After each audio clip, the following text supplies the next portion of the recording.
नमस्कार। ज्ञान भूमि YouTube channel पर आपका हार्दिक स्वागत है।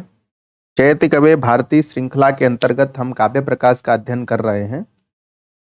इसमें आज लक्षणावृत्ति विमर्श के अंतर्गत गौड़ी लक्षणा में प्रवृत्ति निमित्त तथा अन्य भेद लक्षणा के जो हैं तो आज का मुख्य विषय निर्धारित किया गया है। यहाँ पर विचारणीय बातें दो तीन हैं। ये प्रवृत्ति निमित्त क्या होता है और गौड़ी लक्षणा में इसकी आवश्यकता क्यों हुई। इससे पहले जो हमने चर्चा की थी उस पर बात कर लेते हैं। सबसे पहले हमने लक्षणा के लक्षण को समझा था और लक्षणा के तीन बीज तथा इस लक्षण में लक्षणा का लक्षण क्या है और लक्षणा का स्वरूप क्या है, ये सब बातें समझे थे।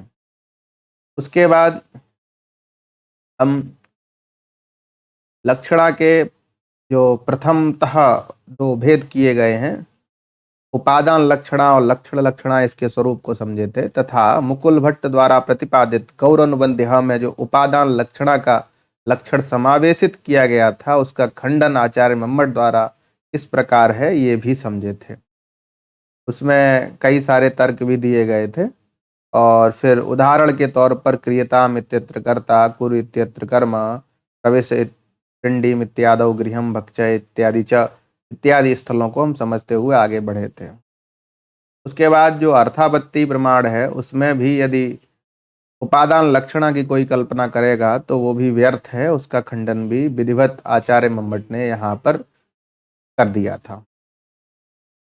उसके बाद लक्षण लक्षणा के उदाहरण को तथा उसमें किस प्रकार लक्षणा के लक्षण की संगति है इस पर बात की गई थी और साथ ही उपचार को शुद्धा और गौड़ी का भेदक मानकर स्पष्ट रूप से कह दिया था कि उपचार से रहित जो है वह शुद्धा है और जहां उपचार होगा उसे गौड़ी भेद के अंतर्गत रखा जाएगा। इसी प्रसंग में आचार्य जो मुकुल भट्ट हैं उन्होंने उपचार के अतिरिक्त भेद रूप ताटस्थ्य सिद्धांत को भी शुद्धा और गौड़ी का भेदक माना था कि जहां भेद रूप ताटस्थ्य सिद्धांत होगा वहां पर दोनों का भेद माना जाएगा। इसी तरह अन्य स्वरूपों को समझते हुए हमने इस ताटस्थ्य सिद्धांत का भी खंडन आचार्य मम्मट के अनुसार किस प्रकार होता है इस बात को समझा। अंततोगत्वा हम जब आगे बढ़े तो सबसे पहले ताटस्थ्य सिद्धांत के खंडन के अनंतर सारोपा और साध्यवसाना नाम के दो लक्षणा के भेदों का उल्लेख मिला। सारोपा के स्वरूप को समझे थे तथा साध्यवसाना के स्वरूप को भी विधिवत समझे थे।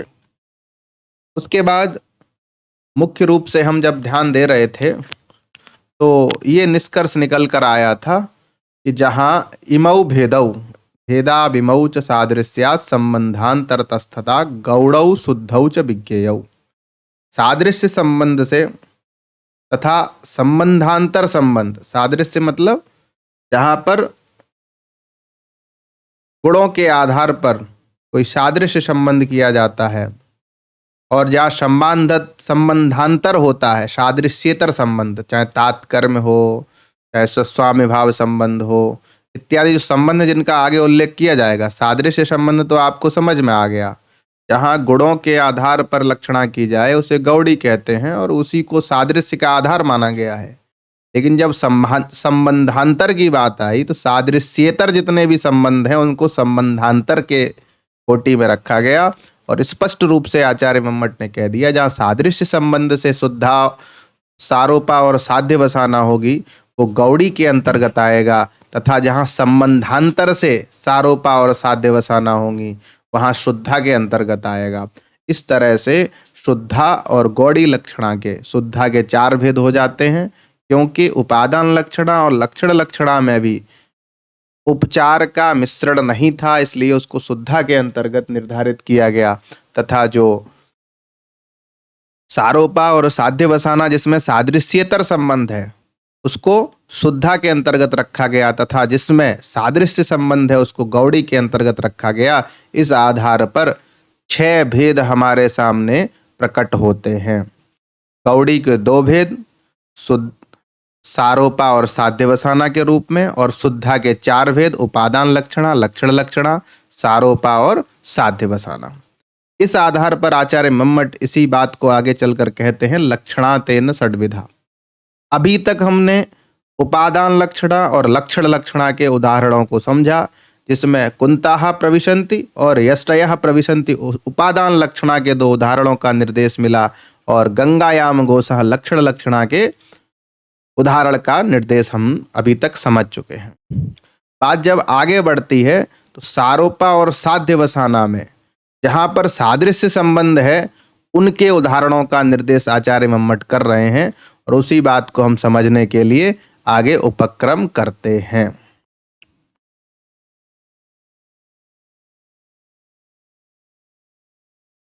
आचार्य मम्मट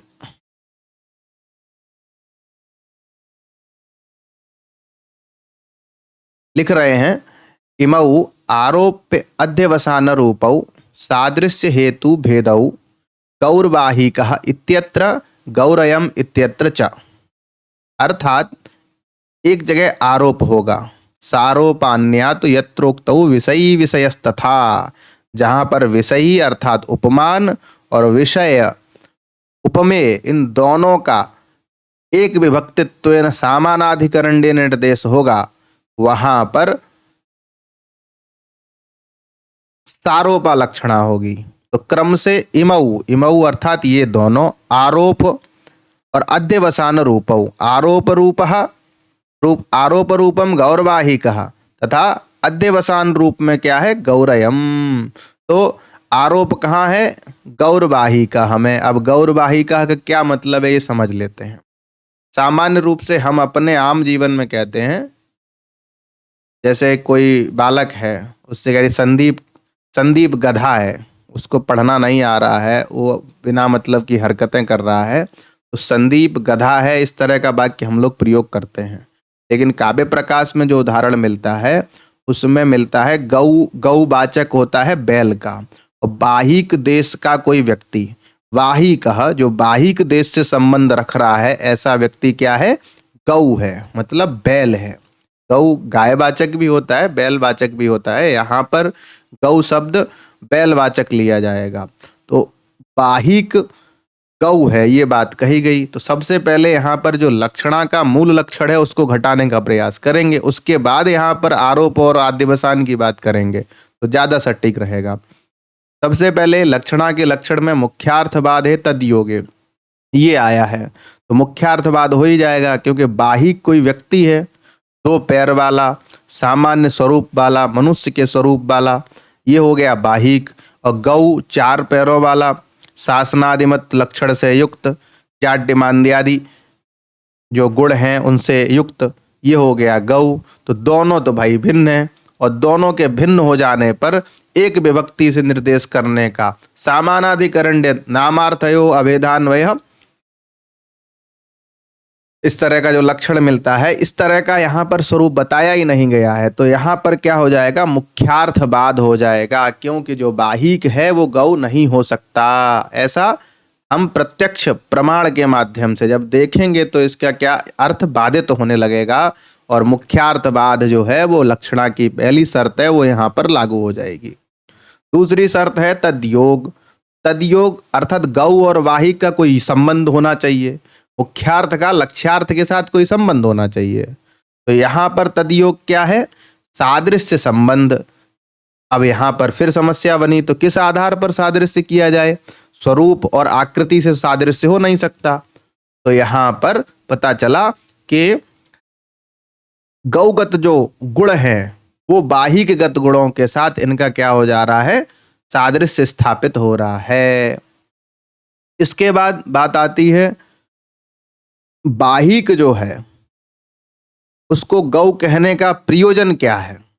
तो बताया प्रयोजन इसमें जाड्य मांद्य, जड़ता, मूर्खता, अल्पता, अज्ञानता आदि का प्रतिपादन करना। जो बैल में धर्म होते हैं, जड़ता अर्थात मूर्खता, अज्ञानता मतलब ज्ञानाभाव, और मंदता अर्थात बुद्धि का न्यूनत्व, इत्यादि चीजों को बाहिक में सिद्ध करना यहाँ पर प्रयोजन आ जाएगा। इस आधार पर लक्षणा के तीनों जो शर्तें हैं वो यहाँ पर सटीक रूप से बैठ रही हैं, इसलिए यहाँ पर लक्षणा तो है।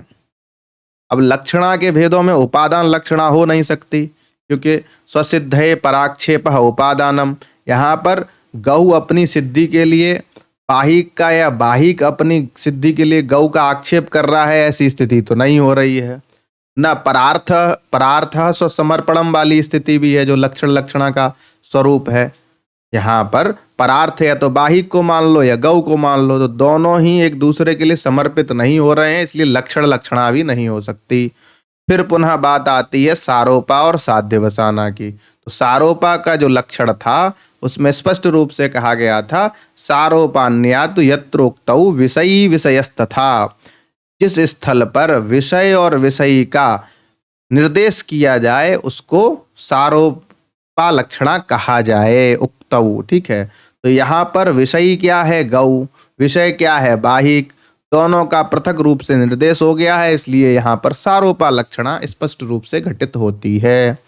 दूसरा साध्यवसाना, विषयन्तः कृतेन्यस्मिन् सा स्यात् साध्यवसानिका। जहाँ पर विषयी के द्वारा विषय अर्थात उपमान के द्वारा उपमेय का निगीरण कर लिया जाता है, उसको साध्यवसाना कहते हैं, अध्यवसान हो जाता है। तो यहाँ पर गौरयम कोई व्यक्ति है, उसको बाहिक कोई बाहिक न कहकर यह तो बैल है ऐसा सीधे कह दिया, और अयम गौ, यह बैल है। तो यहाँ पर क्या हुआ? वाहिक का निर्देश हटा दिया, सीधे सीधे गौ का निर्देश कर दिया। इस आधार पर यहाँ पर गौ से जो वाहिक है उसका निगीरण हो गया, अध्यवसान हो गया, इसलिए ये साध्यवसाना का लक्षण बनता है, साध्यवसाना का उदाहरण बनता है। कुछ लोग यहाँ आपत्ति करते हैं, क्योंकि सर्वनाम पद से यहाँ पर वाहिक का निर्देश पृथक रूप से हो ही गया, अयम से वाहिक ही आएगा प्रकरण आदि के कारण। तो अयम और गौ दोनों का पृथक पृथक निर्देश है, तो विषयी और विषय का पृथकतया निर्देश होने के कारण यहाँ सारोपा माननी चाहिए, ऐसा आचार्य विश्वनाथ ने यहाँ पर आक्षेप किया है। और वहां पर लिखा है गौरयम न कहकर गौ चलती कहिए। कोई व्यक्ति जा रहा है उसके लिए कह दिए गौ चलती, वहां पर सर्वनाम से भी निर्देश न किया जाए। सर्वनाम से निर्देश कर देने पर यहाँ पर आपत्ति उत्पन्न हो जाती है, ऐसा विश्वनाथ जी ने कहा है। हम लोग पढ़ रहे हैं, बस चीजें समझते चलना है। समाधान इनका इन आचार्यों की दृष्टि में किस प्रकार होगा ये भी समझते चलेंगे। अब यहाँ समस्या आती है कि गौड़ी लक्षणा के ये दोनों उदाहरण हैं। गौड़ी का स्वरूप क्या है? तो सादृश्य संबंध से जहाँ लक्षणा होती है उसे गौड़ी लक्षणा, गुणयोगाद गौड़ी, है ना। तो यहाँ पर यही समस्या उत्पन्न होती है कि किस आधार पर गौड़ी लक्षणा का क्या प्रवृत्ति निमित्त बनेगा।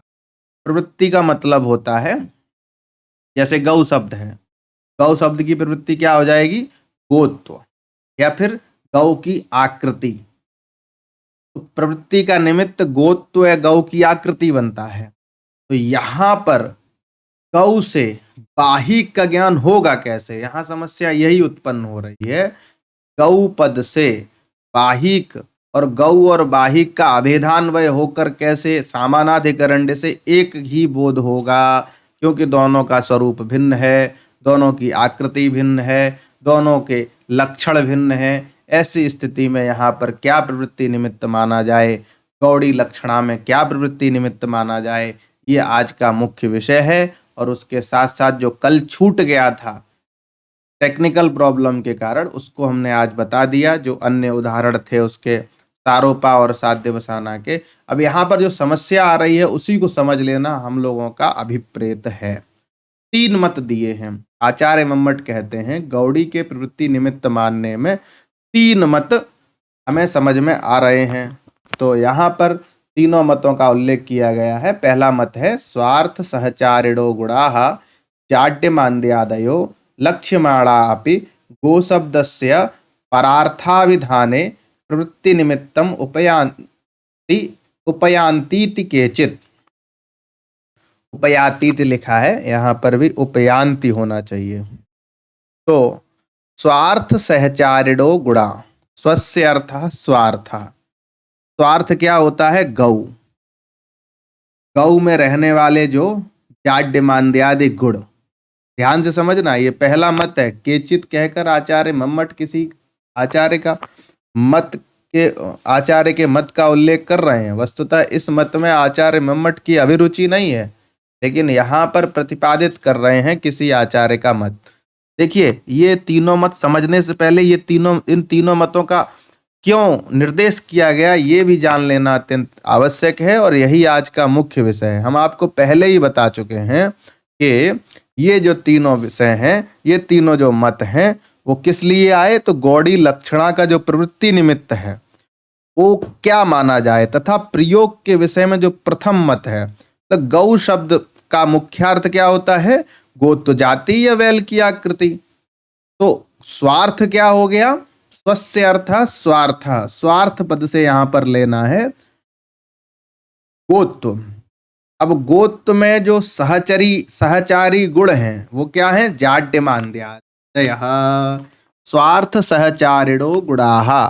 स्वार्थ अर्थात गोत्व, और गोत्व में सहचारी गुण क्या है, जाड्यमान्द्यादयः लक्ष्यमाणाः अपि। अर्थात जो गोगत जाड्यमान्द्यादि हैं वो लक्षित होते हुए भी गो शब्दस्य परार्थाविधाने, गो शब्द का परार्थ क्या हो गया, बाहिकार्थ, बाहिक अर्थ के अविधान में प्रवृत्ति निमित्त बनते हैं, उपयांति अर्थात होते हैं, ऐसा कुछ लोग मानते हैं। यहाँ समस्या क्या है आचार्य मम्मट के अनुसार, इसीलिए इन्होंने केचित लिख दिया है। केचित से उपेक्षा भाव यहाँ पर प्रकट किया है, ऐसा टीकाकारों की सम्मति है, और हम भी उसी हिसाब से चलेंगे। आज के युग में काव्य प्रकाश जैसे प्रौढ़ ग्रंथ को पढ़ने के लिए हमें टीकाओं का ही सहारा लेना पड़ेगा। अन्य कोई माध्यम नहीं है कि हम काव्य प्रकाश को अत्यंत शीघ्रता से समझ लें, या फिर कोई दवाई हो, पुड़िया हो, या टैबलेट हो कि खा लो और काव्य प्रकाश आ जाए। ये शास्त्र है, इसको पढ़ने के लिए हम आपको पहले ही बता चुके हैं, कोई और शॉर्टकट नहीं है। सबसे पहले केचित, अन्य और अपरे, यहाँ पर तीन मत दिए हैं, केचित, अन्य और अपरे किस स्थल में दिए गए हैं, ये कॉन्सेप्ट क्लियर होना चाहिए।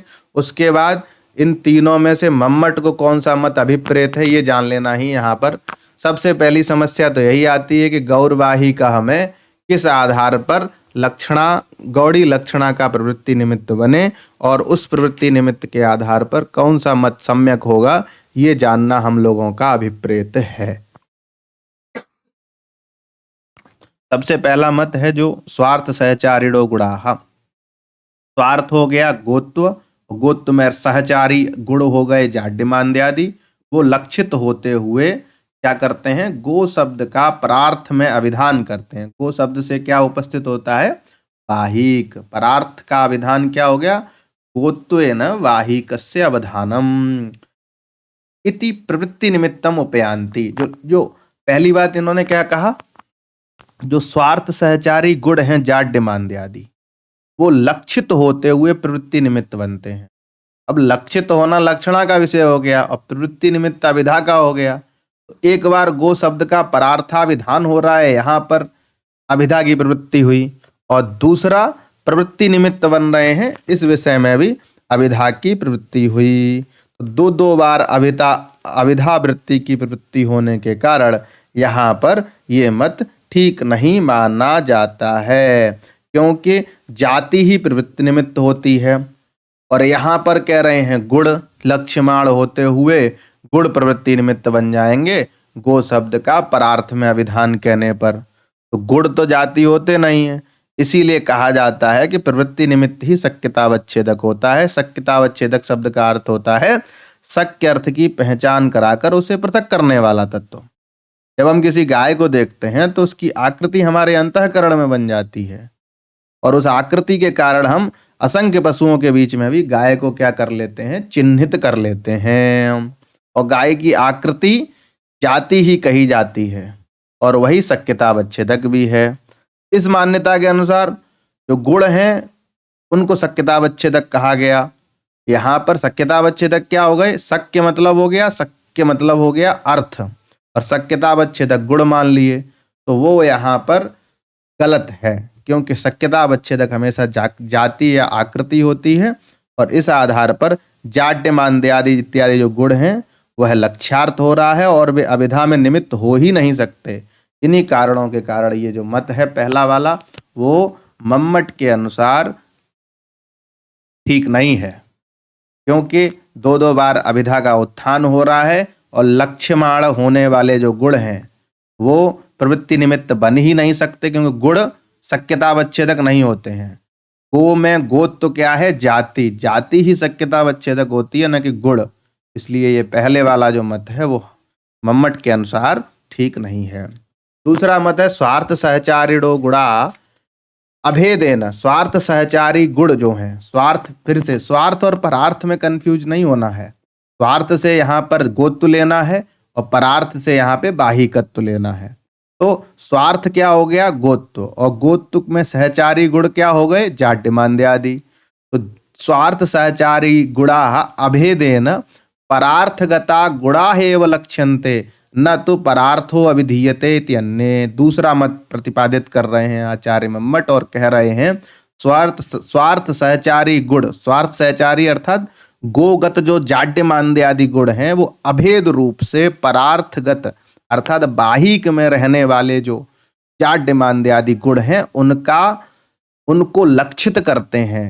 न तो परार्थो अभिधीयते, न परार्थ का बोध होता है। अब यहाँ यही समस्या हो गई कि जो गोगत जाड्यमान्य आदि हैं उन गोगत जाड्यमान्य आदि अभेद संसर्ग से क्या कर रहे हैं, परार्थगत गुणों को लक्षित कर रहे हैं। हमें गुणों का ज्ञान थोड़ी लक्षणा से करना है, हमें तो गौर बाहिका में बाहिक का ज्ञान लक्षणा से होता है। तो यहां पर समस्या जस की तस बनी रही, क्योंकि स्वार्थ सहचारी गुणों के आधार पर हम परार्थगत बाहिकगत गुणों का अगर लक्षणा से बोध कर लेंगे तो परार्थ का ज्ञान तो फिर अभिधा से होने लगा। न परार्थो अभिधीयते, परार्थ का तो बोध हो ही नहीं सकता। तो यहां पर समस्या उत्पन्न हो जाएगी। क्या समस्या उत्पन्न हो जाएगी कि गुणों से गुण लक्षित हो रहे हैं, तो जब गुणों से गुण लक्षित होंगे तो परार्थ का बोध कैसे होगा, बाहिक का बोध कैसे होगा, बाहिकत्व का बोध कैसे होगा, समस्या ये बनी रहेगी। इसीलिए आचार्य मम्मट कहते हैं इत्यन्ये स्वार्थ सहचारी गुणा भेदेन परार्थगता गुणा एव लक्ष्यन्ते न परार्थो अभिधीयते इत्यन्ये। तो ये स्पष्ट है यहाँ पर, एक बार फिर से समझ लीजिए। स्वार्थ हो गया गोत्व, और गोत्व में रहने वाले जो गुण हो गए क्या, जाड्यमान्य आदि, वो अभेद के माध्यम से, मतलब गो में भी जाड्यमान्य आदि है और बाहिक में भी जाड्यमान्य आदि है। तो गोगत जाड्यमान्य आदि बाहिकगत जाड्यमान्य आदि का अभेद होने के कारण बाहिक परार्थगता गुणा एव लक्ष्यन्ते, परार्थगत गुणा एव लक्ष्यन्ते, अर्थात परार्थ में रहने वाले बाहिक में रहने वाले गुण ही लक्षित होते हैं, न तो परार्थो अविधीयते, परार्थ का बोध नहीं होता है, ऐसा अन्य लोग भी मानते हैं। तीसरा मत है साधारण गुणाश्रयत्वेन परार्थ एव लक्ष्यते इत्यपरे। साधारण गुणाश्रयन्तेन, साधारण गुण, अब यही जो मत है इति अपरे, न परे इति अपरे, ऐसा टीकाकारों ने कहा है। जो पर मतलब होता है दूसरा, और जो दूसरा नहीं है अर्थात मम्मट की सम्मति के अनुकूल जो सिद्धांत है वो यहाँ पर अपरे शब्द से उल्लेखित किया गया है, ऐसा टीकाकारों ने लिखा है और वही हम आपको बता रहे हैं। तो यहाँ पर ऐसा क्या हो गया जो अपरे हो गया, मतलब इसमें मम्मट को क्यों विरोध नहीं है।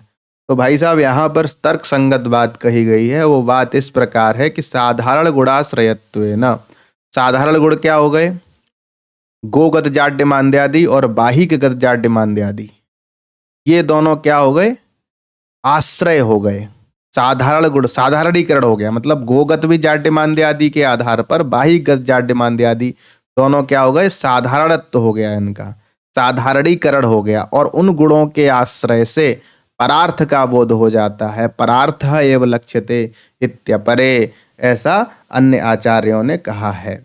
मतलब बाहिकगत जो जाड्यमान्य आदि हैं और गोगत जो जाड्यमान्य आदि हैं, इन दोनों का क्या हो जाता है, साधारण गुणाश्रयत्व हो जाता है, जिस आधार पर बाहिकगत जो बाहिक का बोध है वो साधारण गुणों के आश्रय से होने लगता है। परार्थ एव लक्ष्यते इत्यपरे, ऐसा अपरे अर्थात न परे अर्थात मम्मट से संबंधित मत है। कतिपय ऐसे गुण जो बैल और बाहिक दोनों में सामान्य रूप से पाए जाते हैं, जैसे जाड्य, मांद्य आदि, जड़ता, मूर्खता, मंदता, इन गुणों का सादृश्य से संबंध है और इसी आधार पर गो शब्द की लक्षणा उन गुणों से युक्त अर्थ में हो जाती है। तो पूरा अर्थ हो जाता है बैल के गुणों से युक्त बाहिक। और आशय यह है कि गो का सख्यार्थ बैल है और उसके गुण सख्यार्थ बैल से संबंध है। उन गुणों के सजातीय हैं बाहिक के गुण। तो इस आधार पर क्या होता है कि हमें गौगत गुणों के आधार पर और बाहिकगत गुणों का आधार जब बनता है तो इन दोनों में साधारण गुणाश्रयत्व हो जाता है और इस आधार पर परार्थ का बोध होने लगता है। यही यहाँ पर लक्षणा का प्रवृत्ति निमित्त, गौड़ी लक्षणा का प्रवृत्ति निमित्त माना गया है। उक्तंच अन्यत्र मानांतर विरोधेतु मुख्यार्थस्य परिग्रहे लक्ष्यमाण गुणेर्योगाद वृत्तेरिष्टातु गौड़ता। अब यहाँ पर आचार्य मम्मट विषयांतर का स्थापन कर रहे हैं और मुझे लगता है कि जो ये कक्षा है वो बहुत लेंदी हो जाने के कारण बच्चे ध्यान से पढ़ते नहीं हैं। तो आजकल शॉर्ट का जमाना चल गया है ना, तो मुझे लगता है आज केवल शुद्धा गौड़ी के स्वरूप तथा सारोपा साध्य वसाना का जो अंतर है वो पर समझ लेना तथा इन तीन मतों का क्या स्वरूप है ये अगर समझ गए आप, आज की कक्षा का प्रयोजन सिद्ध हो जाएगा। आगे की बात जो है वो अगली कक्षा में की जाए तो मुझे लगता है ज़्यादा ठीक होगा। और इसलिए हम अपनी वाणी को विराम देते हुए आज का जो मुख्य विषय है निर्धारित किया था, गौड़ी लक्षणा में प्रवृत्ति निमित्त तथा लक्षणा के अन्य भेद, तो ये इस चीज को हम लोग समझ गए। जो दो मत हैं वो मम्मट के अनुसार ठीक नहीं है, क्योंकि दोनों ही मतों में हमें जो बाहिक का बोध लक्षणा से करना है वो नहीं हो पाता है। पहले मत में समस्या वही आ जाती है कि जो जाड्य मांद्य आदि गुण हैं वो लक्षित होते हुए भी गो शब्द का परार्थाविधान में प्रवृत्ति निमित्त बनते हैं। तो प्रवृत्ति निमित्त का विषय हो जाता है अविधा का। तो ये गुणों के आधार और गुण प्रवृत्ति निमित्त बन ही नहीं सकते, क्योंकि शक्यतावच्छेदक जो होता है वो जाति ही हो सकता है, जाति या आकृति। और आप जाति आकृति को तिरस्कृत कर शक्यतावच्छेदक के रूप में यहाँ गुणों का ग्रहण कर रहे हैं और लक्षित होने वाले गुण कैसे प्रवृत्ति निमित्त बन सकते हैं, पहला ये समस्या उत्पन्न हो जाती है। और दूसरे में परार्थ का ज्ञान अभिधा वृत्ति से हो रहा है, गुण से गुण लक्षित हो रहे हैं, जबकि हमें परार्थ का ज्ञान लक्षणा वृत्ति से करना है। इसलिए दूसरा मत भी ठीक नहीं है। तीसरे मत में ठीक इसलिए है क्योंकि दोनों के गुणों के आधार पर समानाधिकरण हो जाता है और परार्थ का बोध उन गुणों के आधार पर होने लगता है।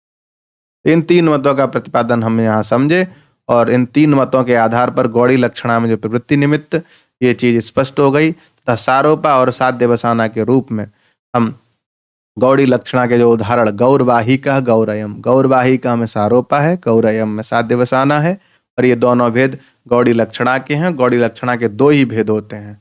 एक कक्षा हम केवल वो क्या कहते हैं सारणी के हिसाब से आपके सामने प्रस्तुत करेंगे, जिसमें लक्षणा के भेद, उदाहरण तथा लक्षण की किस प्रकार संगति होगी, ये अंत में जब लक्षणा का विषय पूरा समाप्त हो जाएगा तब इसको लेकर आएंगे। आज की कक्षा के लिए इतना पर्याप्त है। अगली कक्षा में मिलते हैं, तब तक के लिए धन्यवाद, नमस्कार।